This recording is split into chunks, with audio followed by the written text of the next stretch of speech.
So it is time now for our keynote speaker. He worked for the UK Ministry of Defence for 21 years, and for much of the early 90s, he was posted to a division where his duties included researching and investigating the UFO phenomenon to assess the defense implications, like a real-life Fox Mulder. And after taking early retirement in 2006, he was involved in a program to declassify and release most of the British government's case files on UFOs, many of which he actually wrote.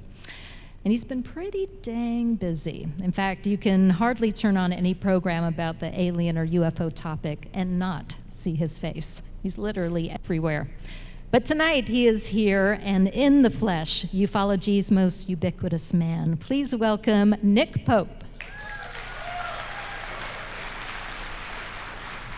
Well, thank you very much indeed for that introduction, Katie. What I'm going to do is give a little bit of a perspective on some of the amazing things that are happening right now in this subject, and give you what I hope will be an insider's perspective on what some of us who've been involved in this from the government side make of all this. And as I say, what a time for this subject. Whether we're talking about the US Navy sightings, whether we're talking about the briefings to Congress, whether we're talking about specific issues like UFOs and nuclear weapons, and that's an issue that's right back at the forefront of this, with lots of things going on and lots of things being planned. And it's an aspect of this subject which is both intriguing and disturbing. Look where we are now with some of the things that I've name-checked. ATIP, classified briefings in Congress, US Navy videos and photos released and officially endorsed and confirmed.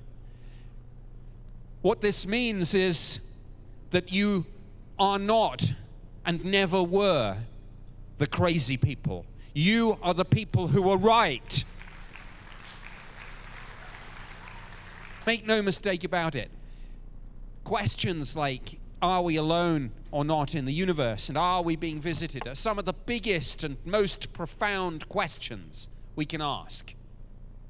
And as I stand here this evening, I wonder if we aren't on the verge of an answer to those questions. We're closer, I think, closer than we've ever been. How many of you can feel that? How many of you can almost reach out and touch it? When you look at the UFO phenomenon in terms of the threat equation, capability times intent, you only have one of the values, i.e. capability. And you look at the capability and you say, it's pretty darned impressive, isn't it? Speeds, maneuvers, acceleration that we can't match. Situations where these things run rings around the cutting edge of our military fast jet technology. Sometimes they show up on radar almost as if it's a tease, and then they disappear and accelerate away in the blink of an eye with no sonic boom, almost implying a new physics, or rather a reappraisal of our current understanding of the laws of physics. It's one of my pet hates, by the way, is when skeptics say, this isn't allowed. You can't do that because it's against the laws of physics. And if you think about it, what they actually mean is the laws of physics as we currently understand them to be. But as history shows us, the laws of physics, or rather our understanding of the laws of physics, constantly evolves and changes. As we find out new things, as we make hypotheses, test them, experiment, and observe, and then do the whole process again. The scientific method, to which MUFON, by the way, is committed. So next time a skeptic says, this isn't allowed because it's against the laws of physics, call them out on it. Okay, let me now turn my gaze on this report. You all know the one I mean, right? In the Intelligence Authorization Act for 2021, the Senate Intelligence Committee wrote into it that within 180 days of enactment,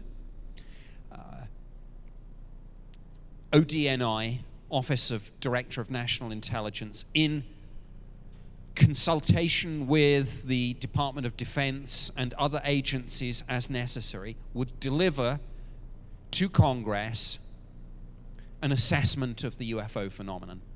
And this started more than a few conspiracy theories, because it went into the COVID-19 relief bill. And a lot of people absolutely, as you can imagine, went kind of ballistic with this. And it's like, UFOs and COVID? What's the connection? Is there a connection?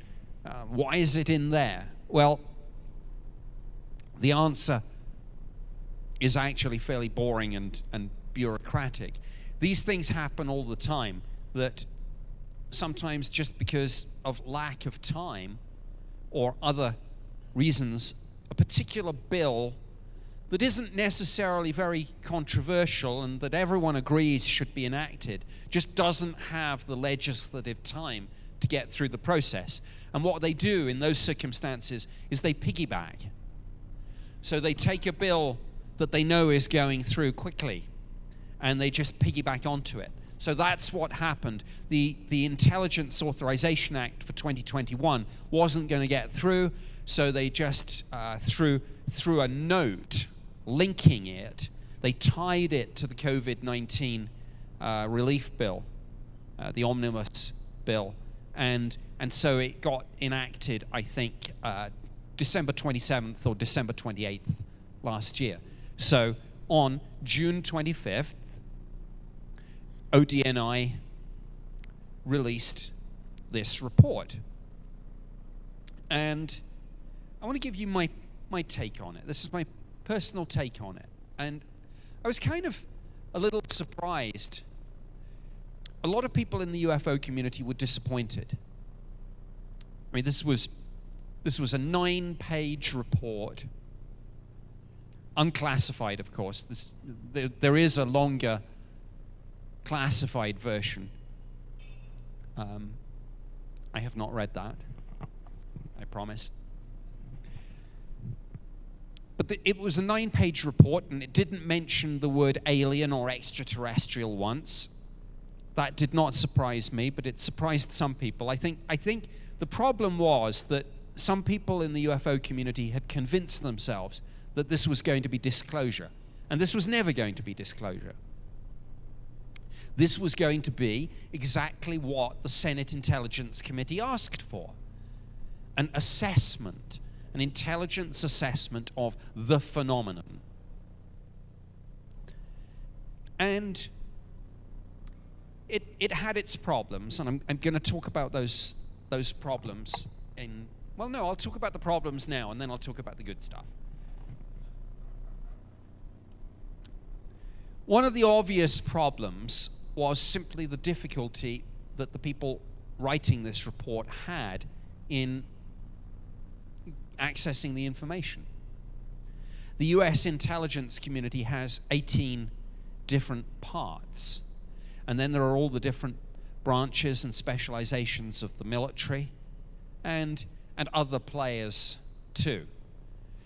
So anyone tasked with effectively doing an intelligence assessment of the UFO phenomenon in its entirety faced a Herculean task in even identifying, just take the intelligence community, in each of those 18 organizations, well, who should I even be talking to? Which agencies have active programs on this? And who's running them? And can I get FaceTime with them? And what's my security clearance versus their security clearance and the need to know? All this comes into play. And what agencies have historic programs? And that brings me to the second problem with this study, is it kind of forgot, or it didn't forget, but it kind of sidestepped the issue that, yes, what's attracted everyone's attention recently is the US Navy sightings and the videos and everything that goes back with this. But look, this is a subject with a nearly 80-year backstory. And as some people would say, ancient astronaut theorists would say, could it be that this is a story going back not 80 years, but going back to the dawn of time?